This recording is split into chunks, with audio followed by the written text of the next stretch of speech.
The 14th of September came every year whether Cecily Holt wanted it to or not. She had learned over the course of 13 of them that the day did not care what she wanted.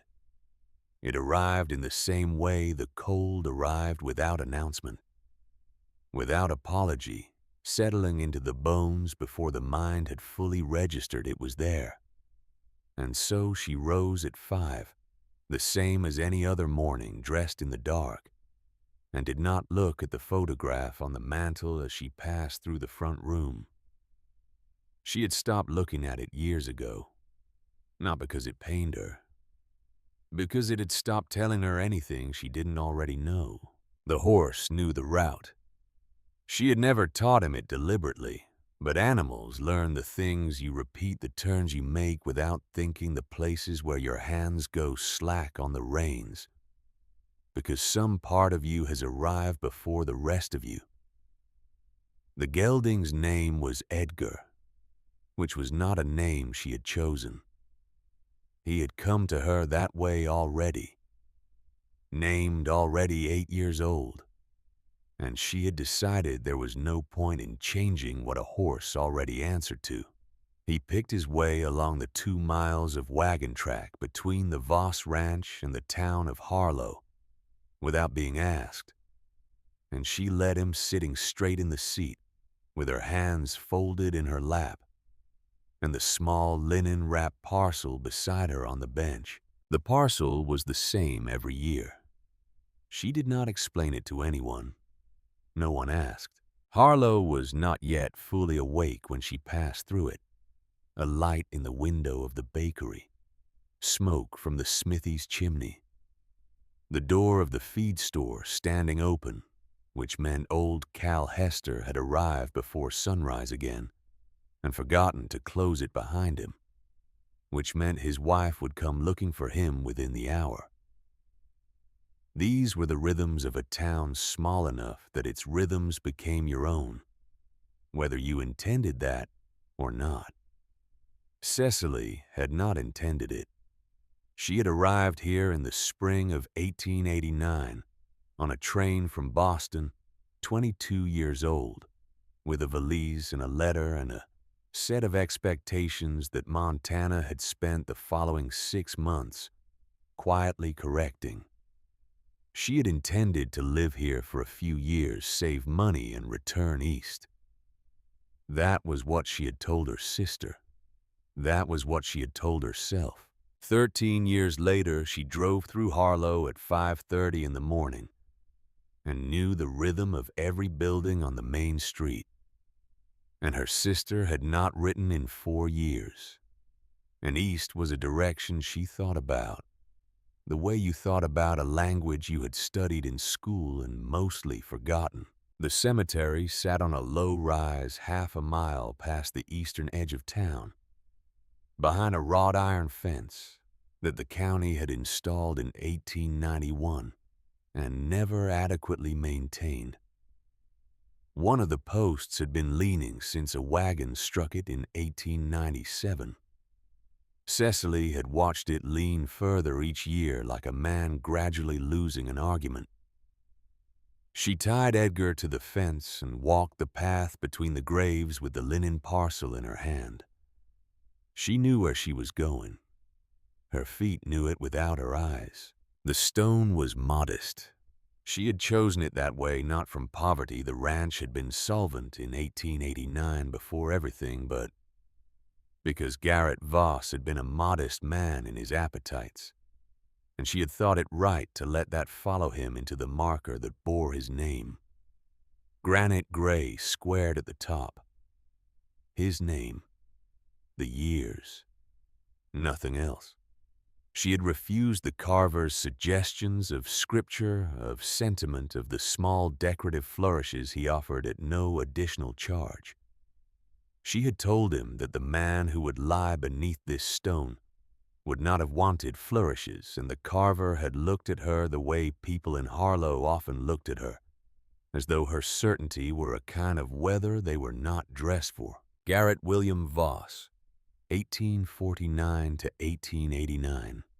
She set the linen parcel down at the base of the stone and did not unwrap it. She sat on the small camp stool she had brought. She had learned the first year that standing for 15 minutes was harder than it sounded, and there was no use in suffering unnecessarily. And she folded her hands in her lap and looked at his name. 15 minutes. That was the length of time she permitted herself, not because grief had a proper duration, but because she had found empirically that 15 minutes was the amount of time it took to feel what she needed to feel without sliding into something less useful. She was a practical woman.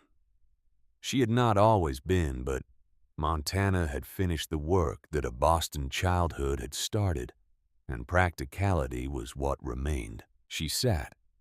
The wind moved through the grass between the graves. A meadowlark called from somewhere beyond the fence, the long descending whistle that she had come to think of as the sound of Montana mornings, the sound that told you the day was real and continuing whether or not you were prepared for it. At 12 minutes she stood. She stood not because the time was up, but because something at the base of the stone had stopped being the way it always was. Cecily was not a woman who noticed small things carelessly. 30 years of running a household and then a ranch had trained her eyes to the particular attention of someone who understood that small things left unnoticed became large problems. She noticed the way the fence post leaned a degree further every spring. She noticed when the water in the creek ran 2 shades darker than it should. She noticed the way her neighbor Orrin Pruitt had paused too long before answering a simple question 6 weeks ago, and she had not forgotten it, though she had not yet decided what to do with it. What she noticed now was a small folded paper wedged into the narrow gap between the base of the stone and the ground in the hollow where the granite met the earth on the left side. Not a gap that wine would reach. Not a place where something could fall and stay. A place where something would have to be deliberately put. She stood for a moment without moving. Then she crouched down, her knees protesting the way they protested most things these days. And she pressed 2 fingers into the gap and pulled the paper free. It was small, folded twice. The paper was not new, but it was not weathered cream-colored with the faint texture of writing paper that had been kept dry. She held it in her palm and did not open it. She looked at the stone. She looked at the folded paper. She looked at the cemetery around her, the leaning fence post, the meadowlark's tree, the road back to Harlow where Edgar was waiting with the patient unconcern of a horse who has never once in his life worried about anything. She put the paper in the pocket of her coat. She picked up the linen parcel, still wrapped, still unasked about, and carried it back to the wagon. The post office in Harlow occupied the ground floor of a 2-story building on the main street, with the law office of one Theodore Marsh above it, reached by an outside staircase that creaked in a way that gave the lawyer's clients a kind of built-in warning system before he came down to meet them. The post office itself was a single room smelling of paper and the particular dry warmth of a cast-iron stove maintained by someone who understood that paper and dampness were enemies. Nora Beckett had run it for 11 years. She was 45, gray at the temples in a way she had made no effort to conceal, with eyes that had the look of someone who reads other people's correspondence professionally and has developed over time a comprehensive theory of human nature. She looked up when Cecily came in, and something in her expression shifted. Not much, but Cecily was watching for it. "Morning," Nora said. "Morning."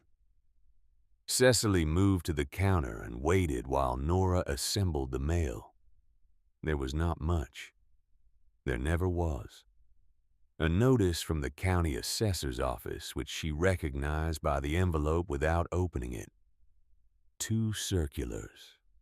A bill from the harness maker in Billings. She held the small stack and did not look through it the way she usually would, checking the return addresses out of habit, organizing by urgency. She was looking for something specific, and she had not entirely admitted to herself yet that she was doing so. Nora watched her. "You looking for something particular?" Nora asked. Her tone was the tone of a woman who does not ask questions idly. "No," Cecily said. The word came out too flat. Both of them knew it. Nora did not press. She had known Cecily Holt for 11 years, had watched her manage the Voss Ranch alone through 2 bad winters in the drought of 1893, and the incident with Walt Deering that everyone in Harlow knew about, and no one spoke of directly. She knew when Cecily was thinking through something she wasn't ready to name aloud. She had learned to wait. "I'll let you know if anything comes in," Nora said. "Thank you," Cecily said, and went back out to the street. She stood on the wooden sidewalk for a moment in the thin September morning, the stack of mail in one hand and the folded paper still in her coat pocket, its presence as specific as a stone in her shoe. And she looked at the road that led out of town in the direction of the ranch. Edgar was tied to the post outside the hardware store waiting. She walked to the hardware store, untied Edgar, and drove home. She did not open the paper until that evening. She opened it at the kitchen table after supper with the lamp turned up and the rest of the house dark. The kitchen was the room she lived in. In the practical sense, the parlor was for occasions that no longer occurred with any frequency, and the bedroom was for sleeping, and nothing else. The kitchen had the table and the window above it and the stove that she could feel from 6 feet away on an evening when the September cold had started to think about becoming October cold. She sat down with a cup of tea she had not yet touched, and she unfolded the paper twice, and she laid it flat on the table in front of her. One line, written in pencil. The handwriting was small and slightly right-leaning, with the particular way the letter G curved back on itself that she had noticed in the first letter she had ever received from Garrett Voss in the autumn of 1888, when she was 21 years old in Boston, and had answered an advertisement in the matrimonial news out of something that was equal parts practicality and a desire never spoken aloud to be somewhere other than where she was. "Don't sell the ranch." She read it twice. Then she set it on the table and looked at it. Her first thought was the thought of a practical woman. Someone was playing a trick. Someone had obtained a sample of Garrett's handwriting and reproduced it for reasons of their own that had to do with the ranch and not with her. The ranch was worth playing tricks over. Walt Deering had demonstrated that plainly enough over the past several years with his 3 offers to buy the western parcel, and his suggestions made in the careful, reasonable tone of a man who always had a careful, reasonable explanation for things that she might find it easier to sell before the market shifted, before the railroad moved its plans, before the difficulties of running land alone in one's 50s made the decision for her. Her second thought followed so quickly it was almost simultaneous. Walt Deering did not want her to keep the ranch. No one in Harlow who had expressed an opinion wanted her to keep the ranch. Orrin Pruitt had suggested twice gently that she might consider her options. The banker in town had mentioned twice in the context of the loan she had taken for the barn repairs 3 years ago that there were interested parties if she were ever to decide. Every voice she had heard on the subject of the Voss Ranch in the past several years had been some version of the same direction let it go. The handwriting on the paper was the opposite direction. She folded the paper and put it in the pocket of her dress, and she picked up her tea and held it, and looked out the window above the kitchen table at the dark that had come down over the Montana flatland. The dark here was different from any dark she had known in Boston. It had a quality of completeness that she had found frightening when she first came here, and had come to find over years something closer to honest. It hid nothing because there was nothing to see. Whatever was out there in the dark was simply out there present and unchanged whether she looked at it or not. She thought about the paper. She thought about Garrett. She stood up from the table and went to the back door and opened it and stood in the doorway for a moment, letting the cold air come in. The yard was dark and still. The barn was a shape darker than the sky. The north field beyond it was invisible but present the way everything on this land was present, even when you couldn't see it. She stood there long enough for the cold to reach her through her dress, and then she closed the door and went back to the table. Then she did something she had not done in a very long time. She went to the bedroom and pulled from under the bed the cedar box that had lived there since the first winter on the ranch, the winter she had moved it from the closet. Because she had woken up at 2 a.m. with the irrational and complete conviction that she needed it closer. She had never examined the conviction. She had simply moved the box and gone back to sleep, and it had been there ever since under the left side of the bed on her side. She carried it to the kitchen table. The box held what remained of Garrett Voss in the form of paper and objects. There was a brown leather belt narrow with a plain brass buckle. He had left it on the hook by the back door the last morning she had seen him when he had ridden out to check the north fence line, and she had been in the kitchen with Delia, who had been 3 months old, and unconvinced that sleep was something she needed on any schedule that accommodated the adults around her. She had called out to him to take his heavier coat.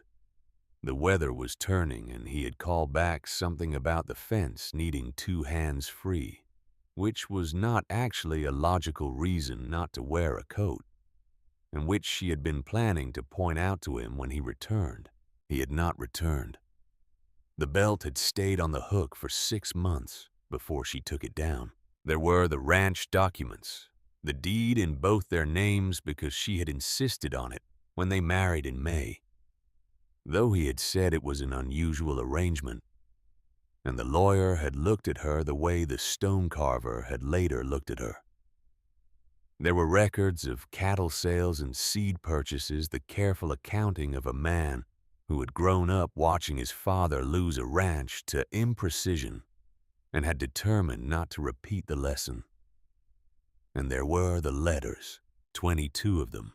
She had written him 9, and he had written her 13 over the course of the 9 months between the first letter and the morning she had stepped off the train in Harlow, and he had taken her valise from her hand. She did not need to read them. She knew them the way she knew the ridgeline visible from the north field at sunset. By heart. By long familiarity with the knowledge that familiarity had not made them any less true. But she was not looking for what she remembered. She was looking for something she had not known until tonight, that she needed to find. She found it in the 3rd letter dated November 1888, written in the same slightly right-leaning hand as the paper from the cemetery.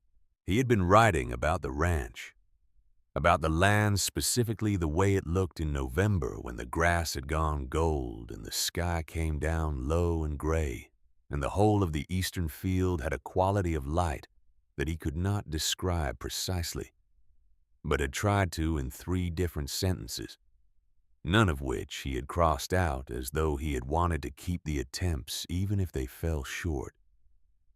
It was the kind of paragraph that had surprised her when she first read it, because she had expected the letters of a Montana rancher to be functional and spare, and his were functional in their information, but not in the space around the information. The way he circled a thing before he named it, near the end of the letter after the description of the land, and before a practical paragraph about cattle prices he had written. I will tell you plainly what I don't always say. Plainly, which is that this land is the only thing I have built with my own hands, and I intend to die on it. Not in the dark sense I am in good health, and the work agrees with me. I mean it the way a man means it when he has found the place he was looking for without knowing he was looking. I will not sell this land, not for any price that could be named. Not if I am poor. Not if I am told it is worthless. Not even Miss Holt if someone were to tell you that I am dead. She had read that sentence before. She had read it in the context of a man declaring his attachment to his home, which was what it was. She had not read it as anything other than that. She read it now in the context of a folded paper from a cemetery where no body had ever been placed, and the sentence meant something different. Not even if someone were to tell you that I am dead. She set the letter on the table and looked at it. The lamp burned. The stove ticked and settled. She pressed her palms flat against the cedar lid of the box and held them there, feeling the grain of the wood. Something to touch, something real and present. While the thought she had been holding at the edge of her mind since the moment she pulled the paper from the base of the stone finally completed itself. If Garrett Voss was alive, he had been alive for 13 years, and in 13 years, he had not come home. She put the letters back in the box and the belt on top of them, and she closed the lid. She carried the box back to the bedroom and set it under the bed on her side where it belonged. Then she went back to the kitchen and stood at the window with her cold tea and looked at the dark. She did not sleep well that night. She did not expect to. She lay in the dark with the folded paper in the pocket of her dress hung on the chair beside the window, and she looked at the ceiling and thought about the difference between a question and an answer, and the long, uncertain country between them. In the morning, she would go to Orrin Pruitt. She made that decision somewhere around 3 o'clock and felt something settle, not comfort, but direction, which was its own kind of relief. She had lived on the Voss Ranch for 13 years, and she still sometimes stopped and looked at it the way she had looked at it from the wagon on the last mile of road from Harlow, on the day she arrived when it had been new to her. And she had been new to it, and neither of them had yet decided what to make of the other. It was not a beautiful ranch in the way that Eastern paintings of the West were beautiful. No dramatic peaks, no rushing rivers, no theatrical skies, with light coming through clouds and columns. It was flat land and working land, and the beauty of it was the beauty of something that did exactly what it was meant to do, without asking to be admired for it. The house was 2 stories wood frame white when she arrived, and repainted by her own hand in 1895, after the winter had taken the original color down to bare wood in patches. The barn was solid. The fence lines were straight because she had straightened them herself, after the first winter showed her what her husband had not had time to finish. She had not known how to mend fence when she arrived. She had not known how to read the color of sky that meant a particular kind of storm. She had not known how to judge whether a calf would survive its first week or how to negotiate with a cattle buyer who was relying on her inexperience, or how to repair the pump on the east well, or how to make the particular calculations of water and grass and season that determined whether a ranch stayed alive through a dry year. She knew all of those things now. She had learned them the way she had learned everything useful in her life, which was by doing them badly first and paying attention to the failure. She had built this, not with Garrett, with the idea of Garrett, the framework he had laid before he disappeared, and then alone for 13 years making the decisions that kept it standing. The ranch was as much hers as it had ever been his, by any honest accounting. By the accounting of labor and season and hard winters and the specific kind of stubbornness that was not anger but was not acceptance either. She thought Garrett had left her this ranch. He had done it deliberately. She was beginning to believe in the way a person does something they cannot explain to the person it affects most, because the explanation would require first explaining things that cannot be explained in time. If that was true, then she deserved the explanation now.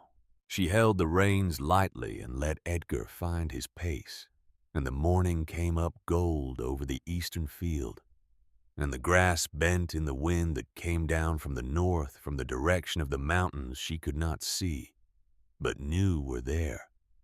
She had her camp stool in the back of the wagon. Old habit. She would not need it today. Orrin Pruitt's place was not a ranch. It had been once 30 years ago when he had run cattle on 120 acres and had a wife and 2 sons and the particular forward-leaning energy of a man who believes the land will return what he puts into it. The wife had died of fever in 1881. The sons had gone to Oregon one after the other as sons tended to go.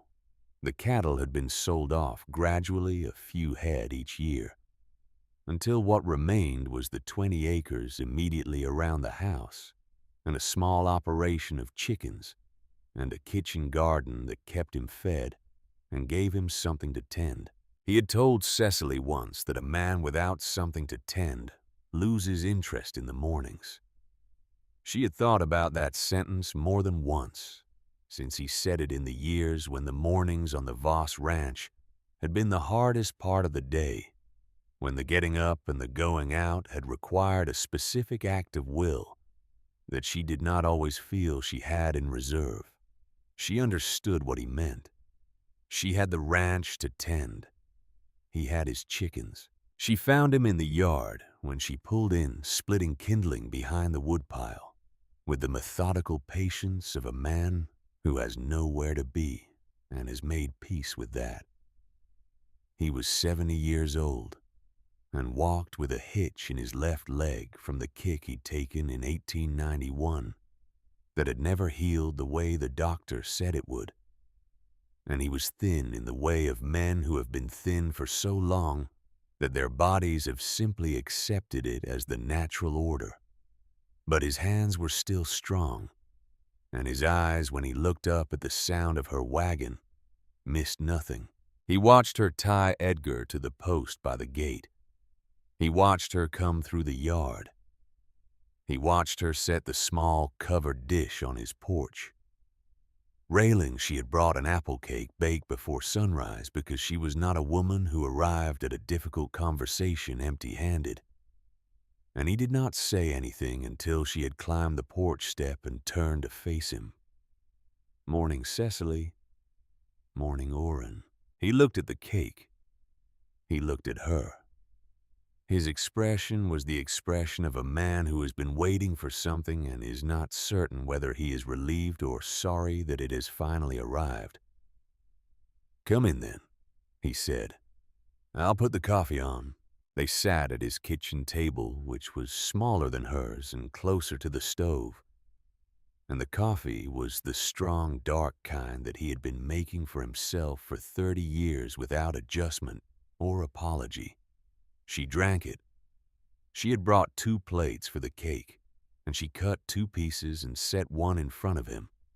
and he ate it in the attentive, unhurried way.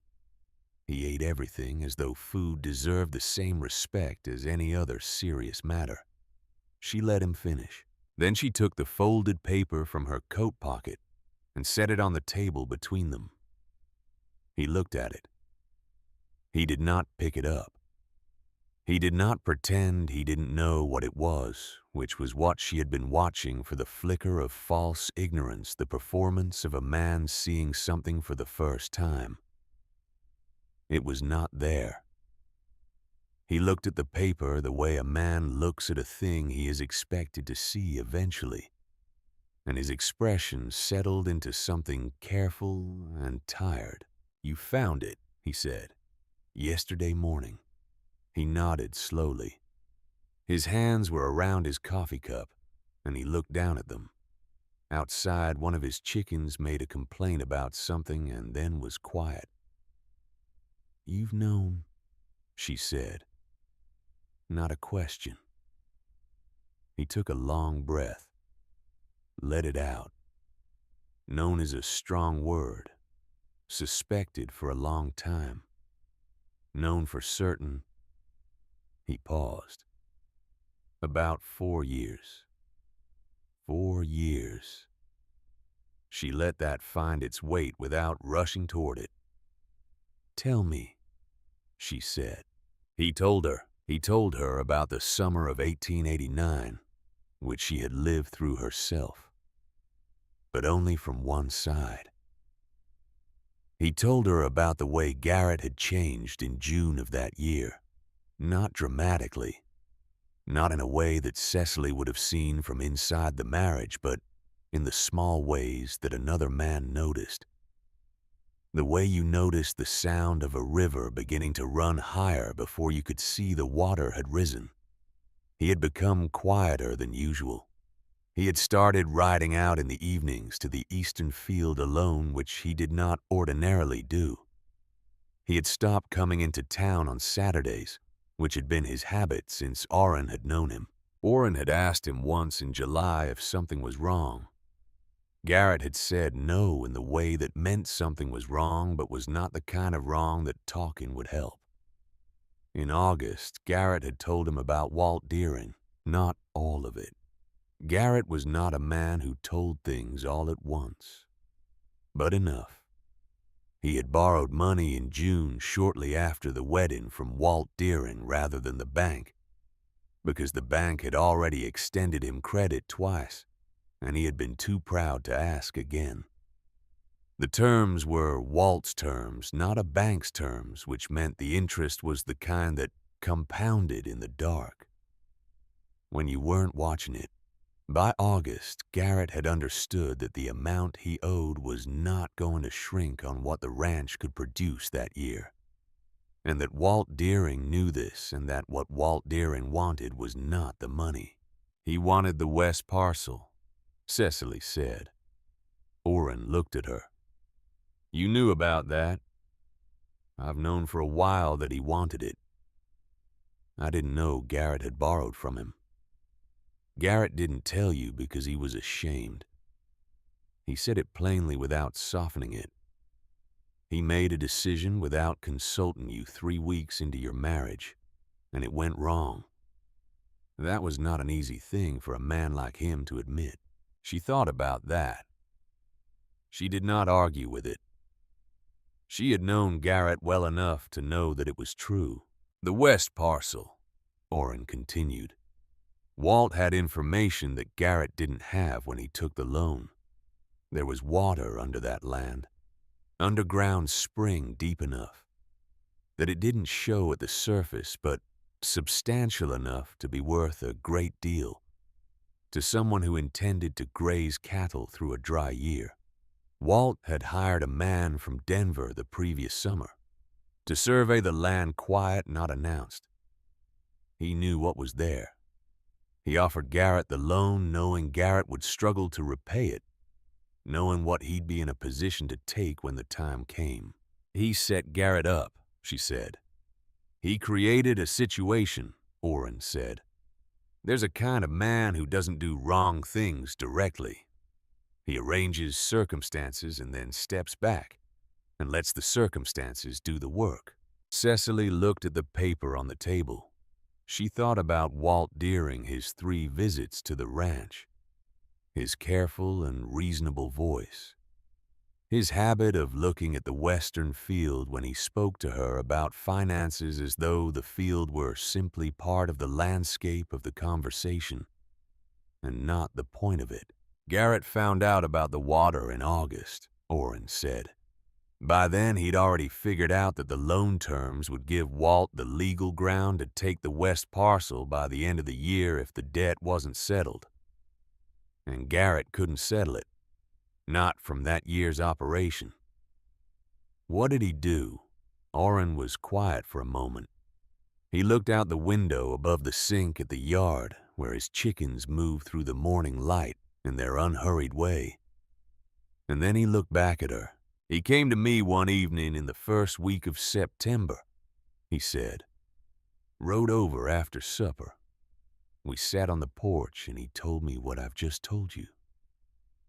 And then he told me what he was thinking. She waited. He'd looked at the loan documents carefully, gone over them more than once. The debt was in his name alone, not yours. You hadn't signed anything. He paused. Under the law as it stood, a widow didn't inherit her husband's personal debts if those debts were contracted without her signature. The loan was from June. You were married in May. You hadn't signed. She understood where this was going before he finished. If he was dead, she said, the debt died with him, and the ranch went to you, his widow. Clean. Walt Deering had no legal claim on a dead man's widow who'd never signed his paper. He looked at her steadily. Garrett understood this. He'd thought it through completely. He chose to disappear, she said. He chose to protect you and the ranch in the only way he could figure out that would actually work. He paused. I'm not saying it was right. I'm telling you what he told me. She let it settle. 13 years of managing difficult information had taught her not to rush toward a position before the information had found its shape. The river, she said. He knew that stretch of the Marias, knew the current, knew the depth after the summer rains. He left his horse on the bank and his coat caught on a branch downstream, the way it would look if a man had gone in and not come out. It was plausible. People believed it because people who don't come back from rivers usually haven't come back. He paused again. I helped him. I want you to know that. I'm not going to sit here and let you think I was innocent of it. She looked at him. What did you do? I drove him in my wagon after dark to the station at Havre. He had some money saved apart from the ranch accounts, not much enough to start. He had the name of a man in the northern valley who needed a hand and wouldn't ask questions. He looked down at his coffee. I came back and I said nothing. I said nothing for 13 years. To you? To anyone. The kitchen was very quiet. You could have told me, she said finally. He asked me not to, and that was enough for you, his asking. Orrin raised his eyes to hers. They were old eyes. Tired eyes, the eyes of a man who had been carrying something for a long time and had not found a way to put it down. No, he said. It was not enough for me. I have thought about that conversation every single year on the 14th of September, and I have never once thought I made the right choice. I made the choice he asked me to make, and I lived with it, and living with it has not been easy. He paused. I don't say that to ask for anything. I say it because I think you should know that it cost me something too. She considered him. She had known Orrin Pruitt for 13 years as a neighbor and a decent man, and she revised her understanding of him now the way you revised a map when you found a road that had not been marked, not erasing what was there before, but adding the new road and accepting that the territory had always been more complicated than the map had shown. "He sent the letters," she said. Orrin looked up. Something shifted in his expression. "You know about the letters," he said slowly. "Nora Beckett told me they've been coming for 7 years to the post office, no return address. Always on the 14th. She paused. "I never received them. Nora thought they were addressed to me, but I never received them." Something moved across Orrin's face that was not quite surprise and not quite guilt. "They weren't addressed to you," he said. She went still. "He sent them to the post office," Orrin said. "No name on the envelope. Just a mark, a small compass rose in the upper corner. When I helped him leave, we made an arrangement with Nora. She was new to Harlow, then just taken over the post office, and I knew her well enough to trust her with a quiet thing. She agreed to hold anything that came with that mark and pass it to Delia when Delia was old enough to understand." He looked at her carefully. "He told me the last time I spoke to him about 4 years ago, when I tracked down where he was, to tell him about the note I'd received from Walt Deering's lawyer. He told me he'd been sending something every year. Not to you, to Delia." The name landed differently than any other word in the conversation. Cecily set down her coffee cup. "Delia," she said. "She was very young when the first ones went. He knew she couldn't read them then. But he sent them anyway, and I think—" Orrin paused. "I think he needed to send them even if she couldn't receive them yet. Even if she'd be years older before she understood them. I think there is a kind of need that doesn't wait for its timing to be right." Cecily was quiet for a long moment. Outside, Edgar made a small sound, the shifting of a horse's weight, the clank of a harness ring against the post, and then was still again. "Does Delia know he's alive?" she said. It was not framed as a question. Orrin was quiet for exactly as long as a man is quiet when he knows the answer and does not know how to deliver it. "I think you should ask Delia that," he said. She drove back to the ranch and did not go inside when she arrived. She tied Edgar and walked instead to the western field, the field that Walt Deering had been watching from her kitchen doorway with his careful, landscape-absorbing gaze. She walked out into it until the house behind her was a white shape at the edge of her peripheral vision, and in front of her was only the grass and the sky and the flat immensity of the land that Garrett had written about in his 3rd letter, the quality of the light that he had tried 3 times to describe. The underground water was somewhere beneath her feet. She could not feel it. She did not know enough about such things to know where it would be exactly or how substantial it truly was. But she stood on it and thought about Walt Deering, who had known it was there, and had said nothing, who had constructed a situation around that knowledge the way you construct a trap, not a crude thing with teeth, but a careful arrangement of circumstances that looked from the outside like simple bad luck. She thought about the loan paper that Walt had used to frighten Garrett into a decision that had reorganized the lives of everyone in his family for 13 years. She thought about Garrett, 29 years old, and 3 weeks into a marriage he had entered in good faith, standing in front of a debt he could not pay, and a man who had manufactured the situation deliberately and making the only decision he could see. She did not forgive him. She was not ready to consider forgiveness yet, but she understood the shape of the trap he had been in, and understanding the shape of a trap was different from excusing the decision made inside it.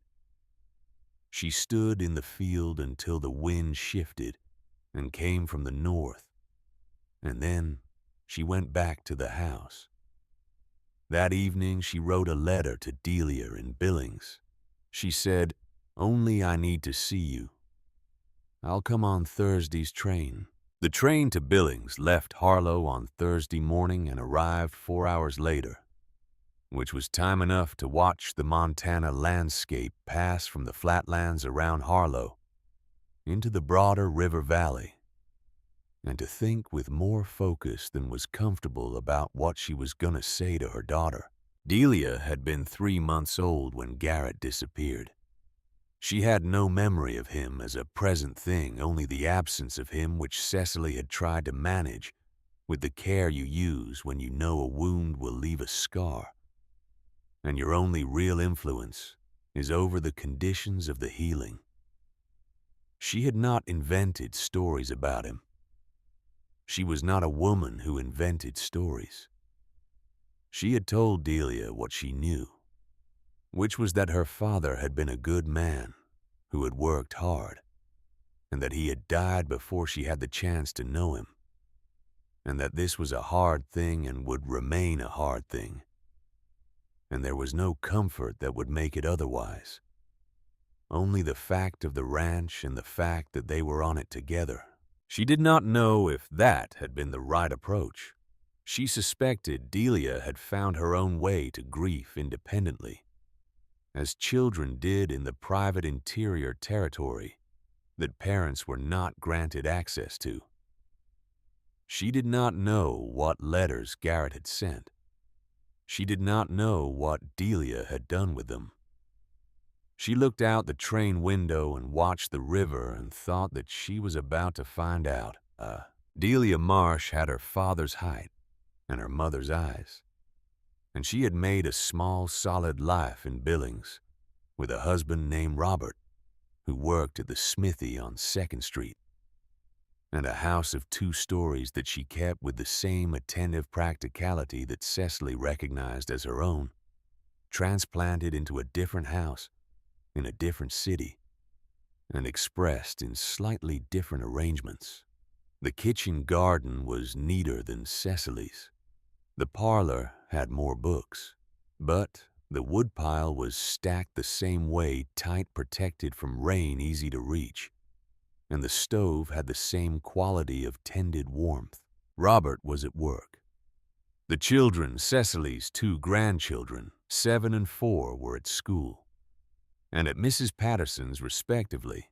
Delia had arranged it that way, which told Cecily that Delia had been expecting a different kind of conversation than the kind you had with children nearby.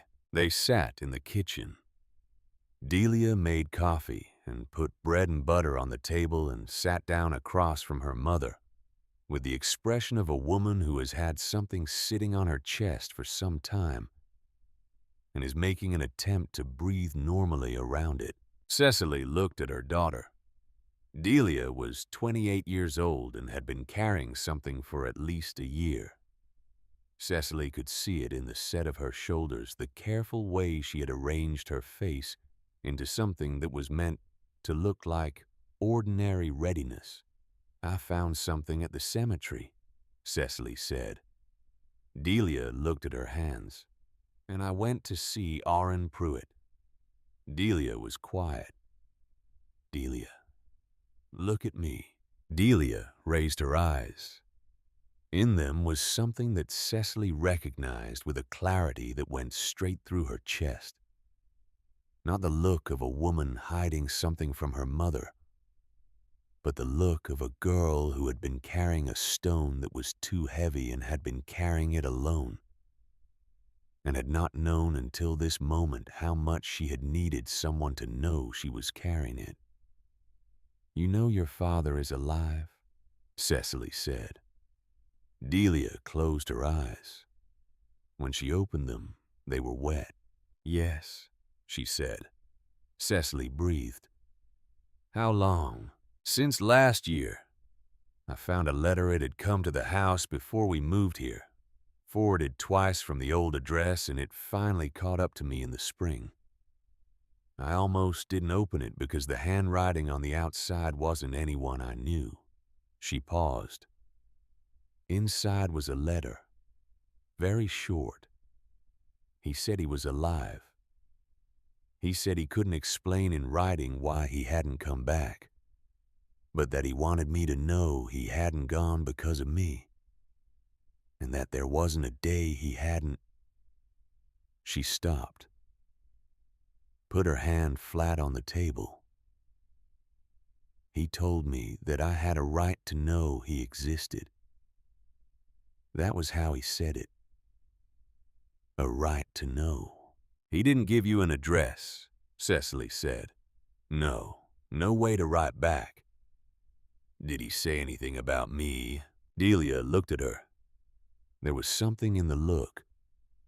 Careful, pained the look of someone choosing between two difficult, true things.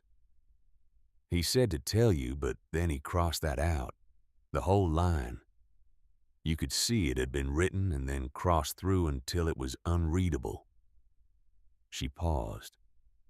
"I think he couldn't decide if he had the right to send you anything. I think he left that up to me and then couldn't ask me to carry it." Cecily looked at the bread on the table. She was not hungry. She thought about a man sitting somewhere writing a letter and crossing out a line and deciding in the crossing out that some decisions were not his to make. "You're angry at him," Cecily said. "Yes. And at me." Delia was quiet for a moment. Then, "I'm angry that I've been carrying it alone for a year. I don't know if that's anger at you. It might just be anger at the situation. You could have written to me. I didn't know what to say. I didn't know if you knew. I didn't know what you wanted. I didn't know." She stopped, took a breath. "I was 17 years old in my heart about it. I kept being 17 and not knowing what a 17-year-old does when she finds out her dead father is alive and doesn't know how to tell her mother." Cecily looked at her daughter. At 28 years old, with her husband's name and her father's height, and the specific quality of trying to be steady that Cecily recognized from her own mirror. She had raised this girl alone. She had raised her on a ranch in the flatlands and taught her by example that difficulty was not a reason to stop, and that loss was not a reason to stay down, and that the mornings came whether or not you wanted them, and you got up for the mornings. Because what else would you do?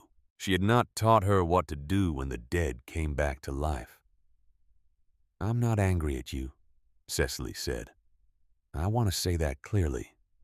You carried something you didn't know how to carry, and you carried it as well as you could." Delia looked at her, and the careful composure shifted, and she looked for a moment like she was 12 years old, which was when she had lost the last of the comfortable illusions about her father's death and had begun to understand grief as the adult kind, the permanent kind, the kind that doesn't go away but changes its shape over years until you can carry it differently. Cecily had watched that happen and had not known how to help, and had helped the only way she knew how, which was to keep the ranch running and the mornings coming and the work going, and trust that her daughter was strong enough to find her own footing. She reached across the table and put her hand over Delia's. They sat that way for a while.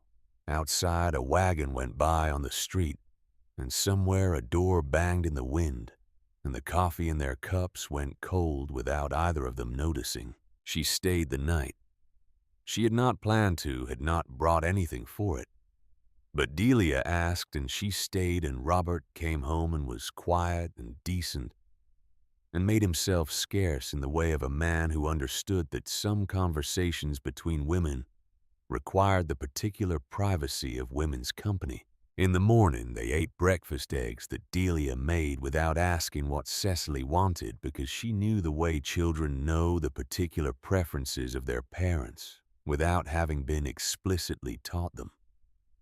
The kitchen was warm, and the light came in from the east, and the children were still sleeping. And for a little while, there was nothing that needed to be decided. It was in that quiet, somewhere between the coffee and the second piece of toast, that Delia went to the back of the house and came back with something in her closed hand. She sat down and set it on the table between them. It was a compass, small, pocket-sized, the case brass, and worn to a soft gold at the edges where a thumb would habitually rest. The crystal over the face was old and slightly yellowed, but intact. The needle moved when she set it down, finding north with the small, quivering certainty of a thing that has one purpose and fulfills it completely. On the back, engraved in the neat, small letters of a careful hand, were 4 characters: CH 1889. Cecily looked at it. Her hands did not move. She looked at the compass and she knew what it was. Before she reached for it, knew it the way you know a thing that has been missing long enough that you'd stopped expecting to find it, with a recognition that was less surprise than the strange sideways feeling of a door opening in a wall. You'd stopped believing had a door. She picked it up. It was the right weight. It was exactly the right weight. She had carried it for 2 years before she came to Montana, and she knew the weight of it the way she knew the weight of her own hand. He sent it with the letter, Delia said. No explanation, just the compass. Cecily turned it over. CH 1889. She had bought it in Boston in the year before she came west, when she had answered the advertisement and written the first letter, and begun to understand that she was actually going to do this, that she was actually going to travel to a territory she had never seen, to marry a man she had never met, and that she was going to need to be able to find north. She had lost it in the first winter on the ranch. She had thought she dropped it in the eastern field during the late October fence check, when the ground was beginning to freeze and her hands were cold and she had been moving fast. She had looked for it twice and then accepted the loss the way you accepted the losses that winter required of you, as the cost of being in a place that was larger and colder and more indifferent than anything you had prepared for. Garrett had found it. He had kept it. And when he had finally written to the daughter he had never known, he had sent her the one object that connected everything. His wife's name the year they had begun the direction she had come from, the direction she had been learning to find. Cecily sat in her daughter's kitchen in Billings with the compass in her palm and the needle pointing north. And she did not speak for a long time. I don't know what it means, Delia said quietly. I've thought about it for a year and I don't know what he meant by sending it. Cecily closed her fingers around the compass, felt the weight of it, the small, certain pull of the needle. I think, she said slowly, that he was returning something that wasn't his to keep. Delia watched her. And I think, Cecily continued, that he was telling you and maybe me, if you chose to pass it along, where to look. She opened her hand and looked at the needle pointing north, unwavering. The valley where Orrin had told her Garrett had gone 13 years ago was north of Harlow, roughly north, approximately and precisely north. She closed her hand again. I need to think, she said. "I know," Delia said, "and you need to know whatever I decide I will tell you. Not after. Before, if I can. You've been alone with this long enough." Delia looked at her for a moment, and then she nodded. And the relief in her face was the relief of someone who has been holding something very carefully for a long time and has finally been told they can set it down. Outside, the children began to wake small sounds from upstairs. The particular thumping of small feet finding the floor. Delia stood and poured more coffee, and Cecily sat at the kitchen table with the compass warm in her closed hand and listened to her grandchildren coming down the stairs. And for a little while in the ordinary morning light of Billings, the world was small and warm and almost enough. She took the Thursday train back to Harlow and did not go to the ranch. She went instead to the main street to the building where Walt Deering kept his office above the grain merchants, reached by an interior staircase that smelled of sawdust and old ledgers. She had never been up those stairs. She had always met him at the ranch on her ground where the terms of the conversation were at least partly hers to set. Today she climbed his stairs and knocked on his door and waited with the compass in her coat pocket and 13 years of accumulated understanding arranged in her mind with the precision of someone who has had the train ride to organize it. He opened the door himself. He was 58 years old, heavy through the shoulders with the careful grooming of a man who understood that appearance was a form of argument. He looked at her with the expression he always used when he looked at her, measured, attentive. The expression of a man calibrating how much of what he was thinking to show. "Mrs. Holt," he said. He had always called her that. Not Voss, not Cecily. The slight formality of it had always been a form of distance he maintained. "Mr. Deering." She did not wait to be invited in. She stepped past him into the office, which was orderly and smelled of tobacco, and she stood in the middle of it and turned to face him as he closed the door. He did not sit. Neither did she. She did not tell him everything she knew. She did not need to.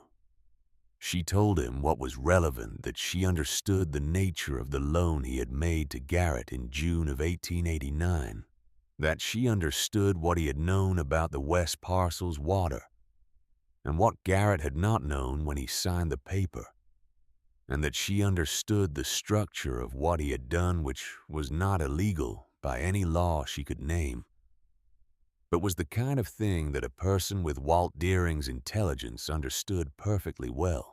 She told him that she knew the loan was not actionable against her, that it never had been, that if he had believed otherwise, he had been poorly advised, and if he had not believed otherwise, then his 13 years of patient attention to her financial situation had been something other than neighborly concern. She told him that she was not selling the West Parcel, that she was not selling any part of the ranch, that she had paid the bank loan from 3 years ago and would continue to pay it without difficulty, and that she thought he likely already knew all of this and had known for some time, and was continuing to make occasional gestures in her direction, not from any expectation of success, but from the habit of a man who does not like to fully close a door he once considered open.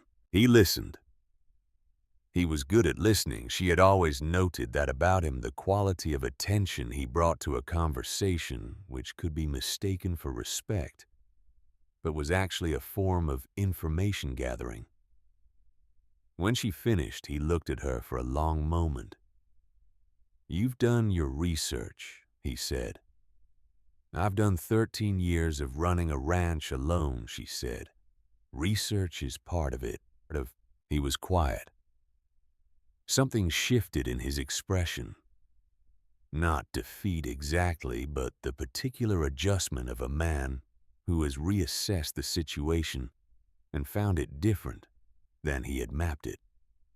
"The water on the west parcel," he said. "The spring. It was surveyed again 2 years ago. The yield isn't what I originally thought." She looked at him steadily. Whether it was true, she couldn't say. She suspected it was true Walt Deering had never needed to lie when a partial truth served him better. What it meant, if it was true, was that the arrangement he had built 13 years ago, the loan, the disappearance, the 13 years of patient circling, had all been constructed around a prize that had turned out to be worth less than he had calculated. She thought about Garrett, 29 years old, and afraid making a permanent decision in response to a threat that had been built on imprecise information. "I'm keeping it," she said. "Whatever it's worth." He nodded. Once small, the nod of a man closing a door from his own side. She went back down his stairs and out into the street, and stood in the September afternoon and breathed the particular air of Harlow dust and grass and the faint iron smell from the smithy, and felt something release that she had not known was held. She went to see Nora Beckett before she went home. Nora was closing the post office for the day when Cecily came in, turning the key in the lock of the inner door and setting her ledger on the shelf with the movements of a woman who has done the same things in the same order for a long time and found a kind of peace in the repetition. She looked at Cecily and read her face the way she read everything quickly, accurately, with the attention of someone whose work required it. "Sit down," Nora said. "I'll make tea." Cecily sat. The post office after hours had a different quality than it did during the day. Quieter, obviously, but also more itself, the room without the performance of official business. Just walls and shelves and the smell of paper that was always there underneath everything else. Nora brought 2 cups and sat across from her. "Tell me what you found," Nora said. Cecily told her. Not everything. She was careful about what she said and to whom she said it. And some parts of what she knew were not yet hers to share, but enough. Enough for Nora to understand what the last week had contained and where Cecily now stood in relation to all of it. Nora listened without interrupting, which was one of the things Cecily valued most about her. She did not fill silence with reassurance. She did not redirect the conversation toward resolution. Before the situation had been fully stated, she listened until Cecily stopped talking, and then she looked at her cup for a moment.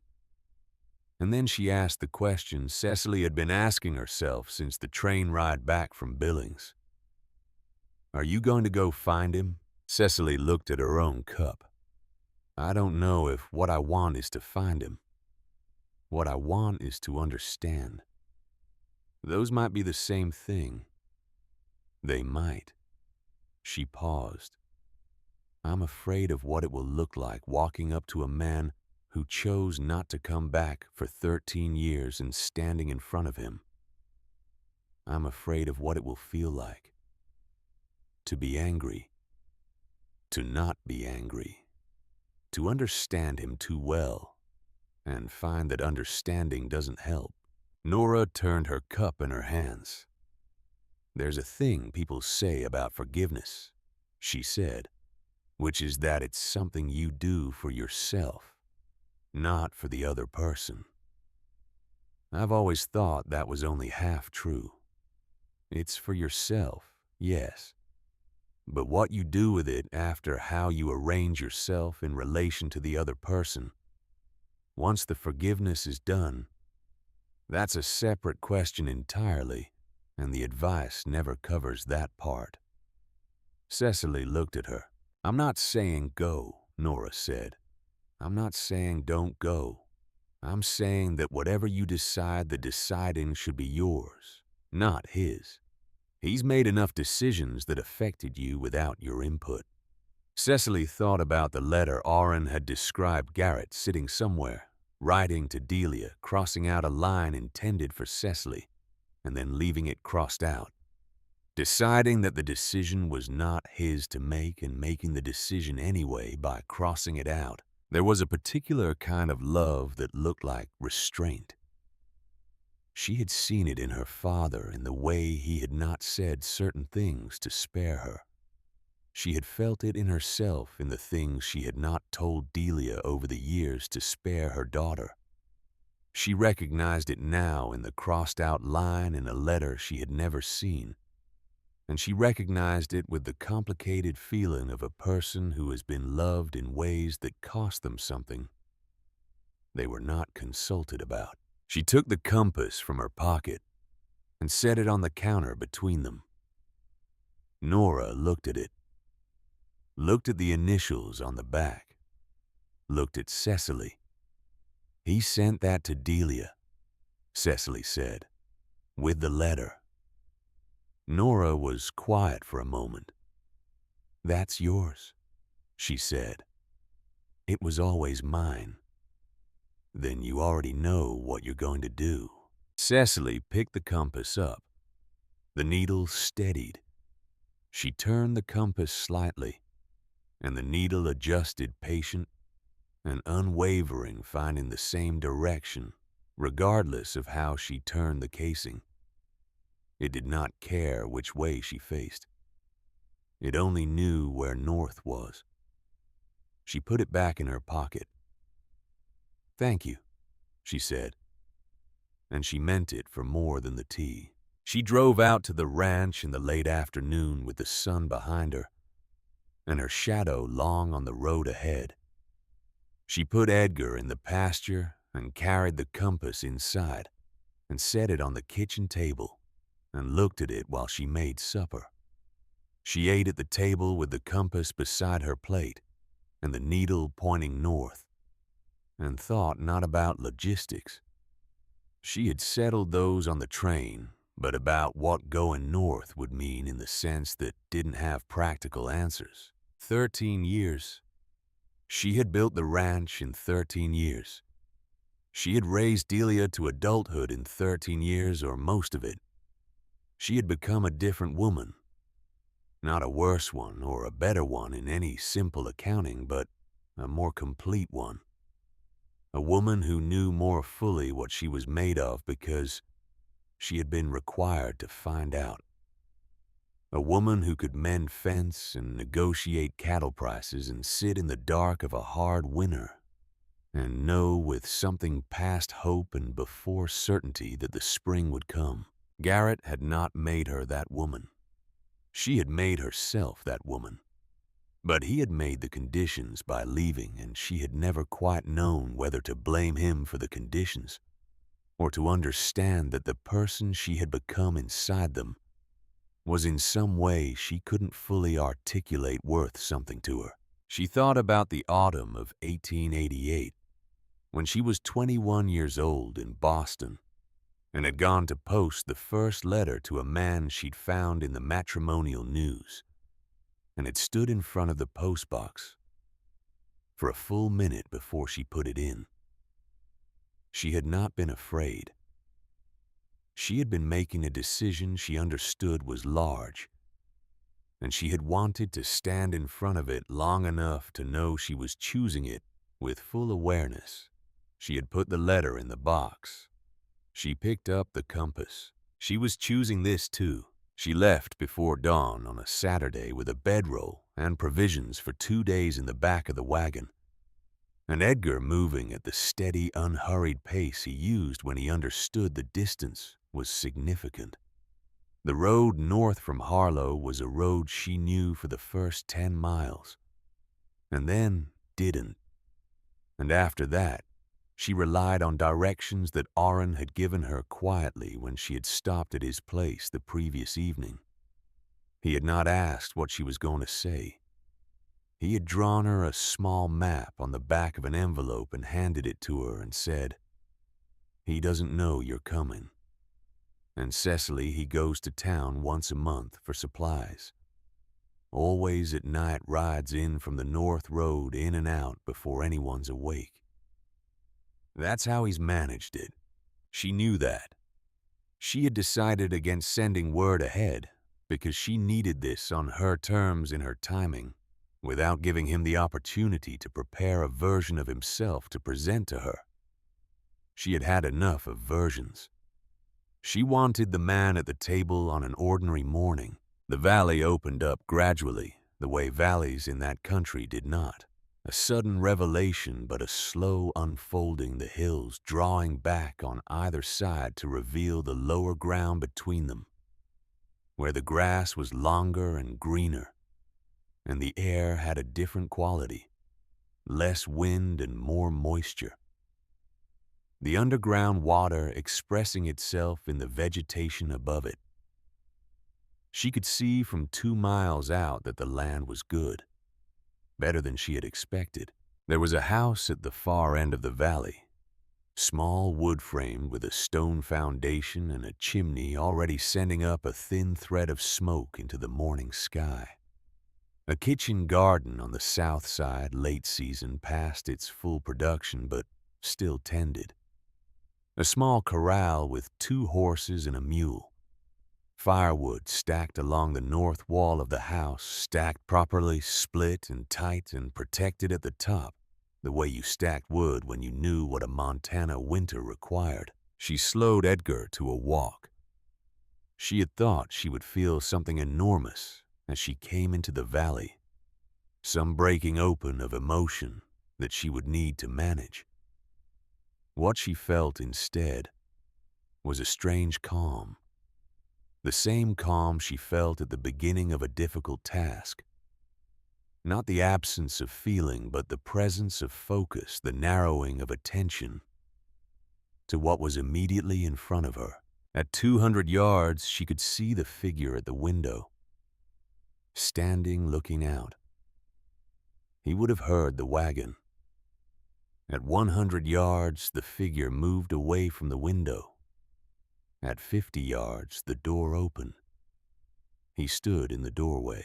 She pulled Edgar to a stop. She did not get down immediately. She sat in the wagon seat and looked at him across the 50 yards of valley grass and morning light. And she let the looking be what it was, the taking in of a thing she had thought she had already taken in 13 years ago, and had not. He was 53 years old. He had been 40 when she last saw him, which meant the version of him she had been carrying in her memory for 13 years was wrong in specific ways. The hair all white now where it had been dark. Going gray, the face more lined, the shoulders still broad, but with something different about the way he held them. A slight forward lean that was the body acknowledging the weight of years it had not had in 1889. He was thinner. He was wearing clothes that were clean and mended in the way you mended things when you had no one to do it for you but yourself. He had not moved from the doorway. He was looking at her the way she was looking at him. She set the brake on the wagon and climbed down. She walked across the 50 yards of grass and stopped at the edge of the small porch, close enough to speak at a normal volume, far enough that neither of them had to decide anything immediately about distance. "Voss," she said. He looked at her for a moment. The left side of his mouth moved the old movement, the slow and particular way he had of beginning a response before he was ready to make it. "Holt," he said. He made coffee. She sat at the table in his kitchen, which was smaller than hers, and arranged with the functional simplicity of a man living alone who had stopped being sentimental about space. And she looked at the room while he worked at the stove. It was clean. It was orderly. On the wall beside the window there were 2 shelves of books. Not that he read. Surprised her. She had known he read, But the number of them, the accumulation of 13 years of books in a place where there was no town library and no bookshop within 30 miles. On the table, pushed to one side, was a sheet of paper. Blank. A pen beside it uncapped. She looked at it. He saw her looking at it. He brought the coffee and sat across from her and did not move the paper or the pen. They both looked at it for a moment, and then they looked at each other. "You were writing something," she said. He was quiet for a moment, trying to decide whether to write something. "To me." He looked at the paper. "I heard from Orrin last month. He told me about Deering putting pressure again. About the banknote." He paused. "I was trying to decide if I had any right to—" He stopped, looked at her. I couldn't figure out how to start the sentence. She understood what he meant. The sentence that began with "I" and ended with something about her life. Her ranch, her situation. After 13 years of choosing not to be part of any of it, there was no way to begin that sentence that didn't carry the full weight of everything that had come before it. "How did you know I'd come?" she said. "I didn't. I hoped. I put the note under the stone because I didn't know what else to do, and hoping felt better than nothing." He looked at his coffee. "I thought if you came, it would mean you decided you wanted to know. And if you didn't come, it would mean I didn't have the right to send you anything with more information in it." She considered that. The way he had arranged it so that the decision was hers, and had still in the arranging made a decision of his own. "You made a choice 13 years ago," she said. "Without consulting me." "Yes. You decided what I needed, what would protect me, what the right arrangement of our lives was. Without asking me." "Yes." He stood from the table. Then, not from discomfort, but from the inability to sit still while saying it. He walked to the window and looked out at the valley and kept his back to her while he continued. "And in 13 years you've sent Delia a letter and sent me a compass through Delia's hands and put a note in a cemetery. And now you're standing in front of a window instead of facing me." She let the silence that followed be what it was. Then, "Turn around, Voss." He turned around. He leaned against the sill with his arms at his sides and looked at her, directly accepting the full weight of the looking. "That's a great deal of communication from a man who left," she said. "I know. Tell me why. Not the loan, not Walt Deering, I understand that part. Tell me why you didn't come back, after. When the years passed and Delia was older and Deering couldn't do anything to you legally. Tell me why you stayed gone." He came back to the table and sat down. He was quiet for a long time. She let the quiet be. "Because you had built something," he said finally. "I watched it not the way a man has a right to watch, but from a distance, through Orrin, through the occasional piece of news that found its way north. The ranch was still standing. Better than standing. You had straightened the fence lines, which I never managed to finish. You'd repainted the house.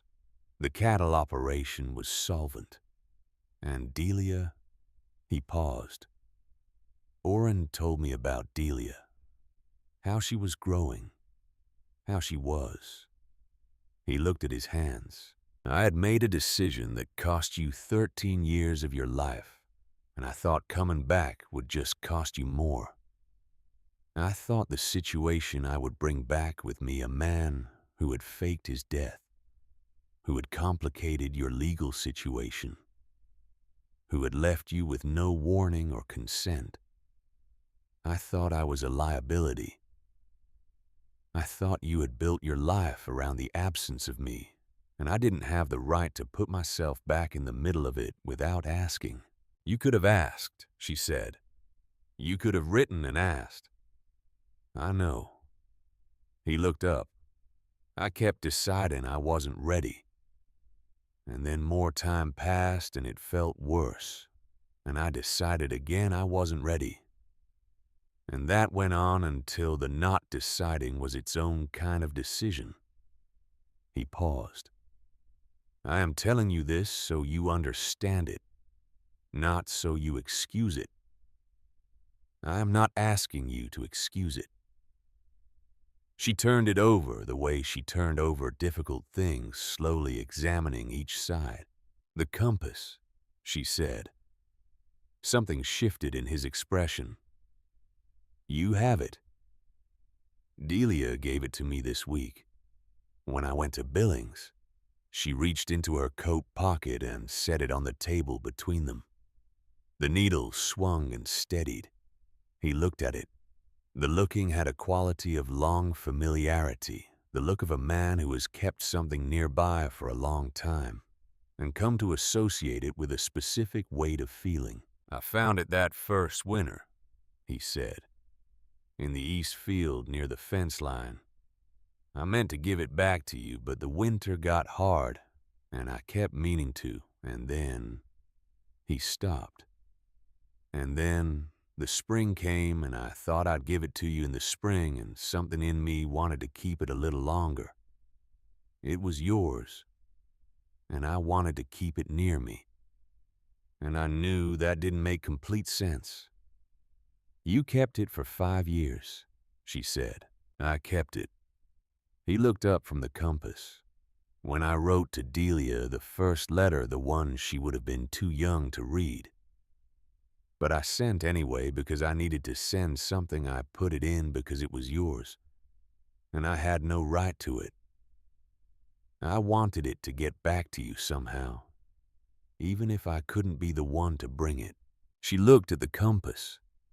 She thought about the chain of it from her hand, to the east field, from the east field to his coat pocket, from his coat pocket through 13 years in a letter, and Delia's hands in Billings, and finally back to her coat pocket, where it had been all week, the needle pointing north every time she opened her hand.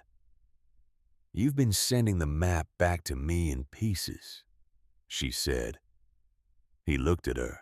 The note in the cemetery, the compass, the blank piece of paper. She looked at him evenly.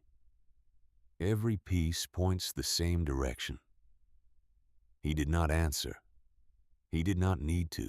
She picked up the compass and turned it slowly, watching the needle adjust, always returning to the same bearing.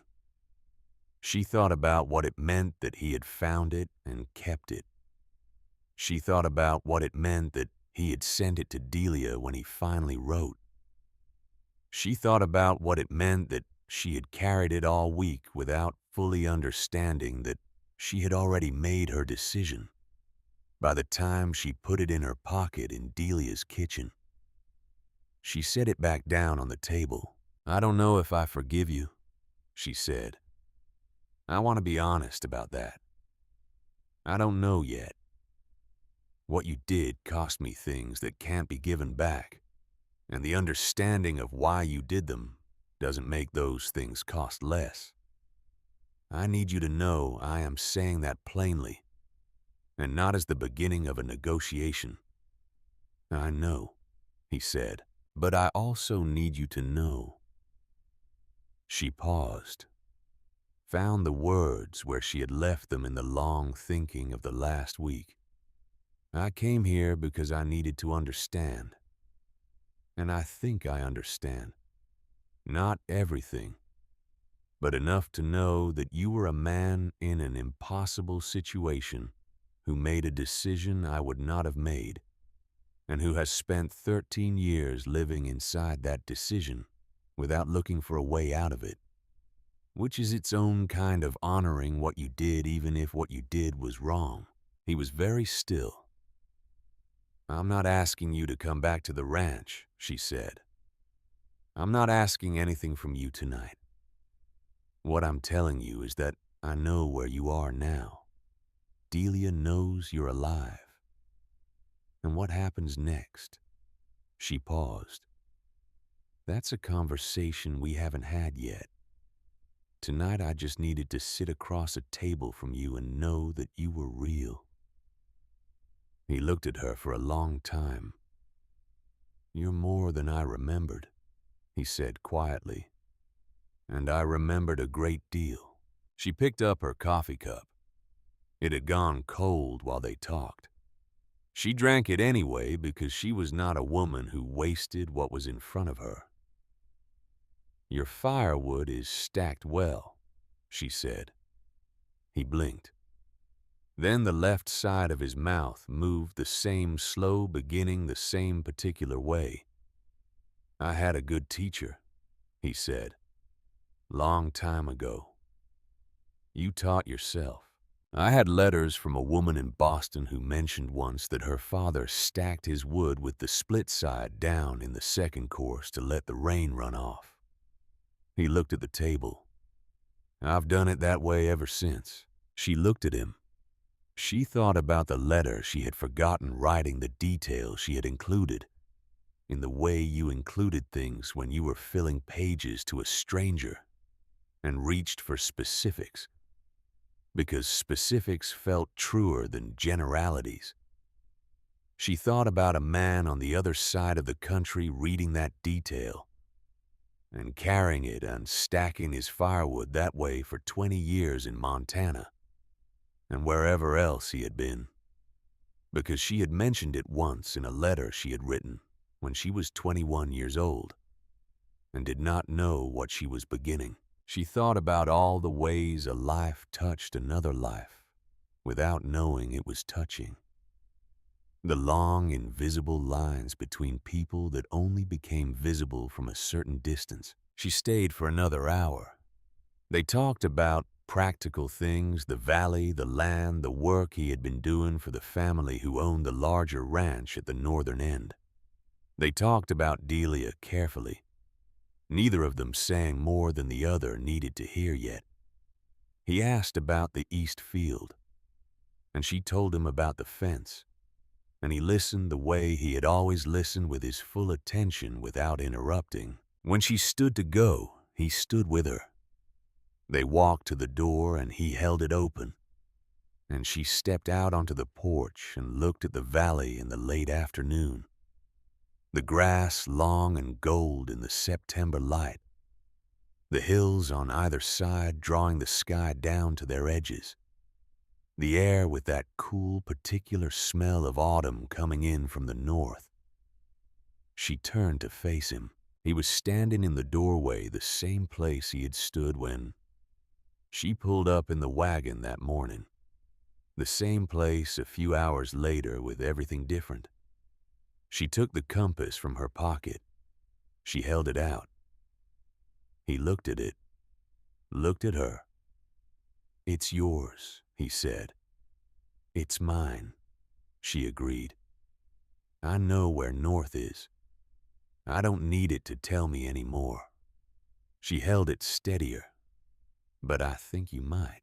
He looked at her for a long moment in the way he had always looked at things that mattered fully without deflecting, accepting the full weight of what he was looking at. Then he reached out and took it from her hand. His fingers were cold from the evening air. His hand was the hand of a man who had done hard work for a long time. She turned and walked to the wagon. She untied Edgar and climbed to the seat and settled the reins in her hands and did not look back at the house. She could hear him on the porch. She knew the sound of a person standing still watching. And she let him stand there and watch if that was what he needed. She drove out of the valley the way she had driven in, slowly letting Edgar find his pace. The valley unfolded behind her in reverse, the hills closing in on either side, The house shrinking, the chimney smoke still rising in a thin thread against the darkening sky. At the top of the rise, she stopped. Not to look back, but to let Edgar rest for a moment. And because something in her needed a pause between the valley and the road home, she looked north. Then she turned Edgar south, toward Harlow, toward the ranch, toward the October cold that was 10 days away, and the fence on the east line that needed checking before the ground froze, and the winter that would come whether she was ready for it or not. She had her hands on the reins. She had the road in front of her. She had the ranch at the end of it, wide in the distance when she finally came over. The last rise and saw the lights. She had left burning in the kitchen. She always left a light burning, had done so for 13 years. Not out of hope exactly, and not out of habit exactly, but out of something between them, some decision the body makes when the mind is not quite watching. She pulled into the yard and unhitched Edgar and put him in the pasture and went inside. The kitchen was warm. The lamp was burning. She put the kettle on and sat at the table and looked at the place where the compass had sat. All week, the small, cleared space in the center of the table where she had moved it to one side and then the other without thinking about it, the way you move something you have stopped noticing, because it has become simply part of the room. The space was empty now. She had given it back. She had given him the needle that had been pointing at him for all the weeks she had been carrying it. And now she was sitting at her kitchen table with empty hands and the kettle beginning to sound, and the October dark pressing against the window glass. She thought about what Nora had said, that forgiveness was for yourself, and what you did with it after was a separate question entirely. She did not know yet what she would do with it after. She knew that Delia would want to know how it had gone. She would write to Delia tomorrow properly, taking the care the letter deserved, and they would figure out together what came next, what Delia wanted from the man who was her father, what Cecily wanted from the man who had been her husband, what the shape of things would be. Now that the shape had changed, she knew that Orrin Pruitt would hear that she had gone and would spend a few days wondering what had happened, and then would come by the ranch on some pretense or another, and she would tell him what she thought he needed to know, which was that she understood what he had done, and had not fully decided yet whether she forgave him for it, but that she appreciated the map he had drawn on the back of the envelope, and that his firewood, she had noticed, was also stacked with the split side down. She knew that Walt Deering would not bother her again. Some conversations ended without anything being said that was final, and the conversation in his office had been that kind. A door closed from both sides at once with no ceremony and no loss on either side. That wasn't already there. She knew that the east fence needed checking, and the barn roof had a section she had been watching for 2 years, and the cattle would need to be moved to the south pasture before November. She knew the winter was coming and that she would be ready for it, because she had been ready for every winter for 13 years, and this one would not be different in the ways that mattered. She knew that north of Harlow, in a valley she had now seen with her own eyes, a man was standing on a small porch in the evening dark, holding a compass in his cold hand, and that the needle was pointing south. The kettle came to a boil. She poured the water and sat with her tea and watched the steam rise and disappear, and thought about the long, ordinary life of a ranch in Montana in the first years of a new century, and the long, complicated life inside it, and the specific and irreducible fact of sitting in her own kitchen, in the house she had painted herself on the land she had kept, having done what needed to be done. She had not expected this morning when she left. She had expected something confrontation resolution. The clean arrival at an end of something. What she had found was less than that. And more than that, the way the truth usually was not a conclusion, but a continuation. Not an ending, but a different kind of going on. She drank her tea. She looked at the dark window.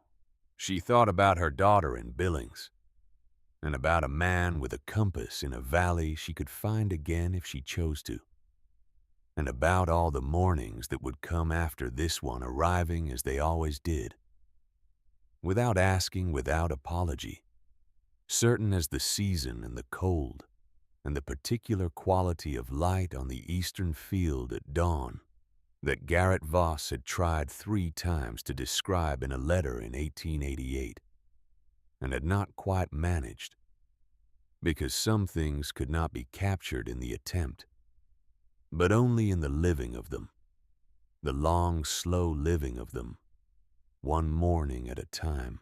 The lamp burned, the stove ticked. Outside, the wind moved through the grass of the north field, bending it south, bending it back the way grass moved when it had deep enough roots to survive the bending. She was home.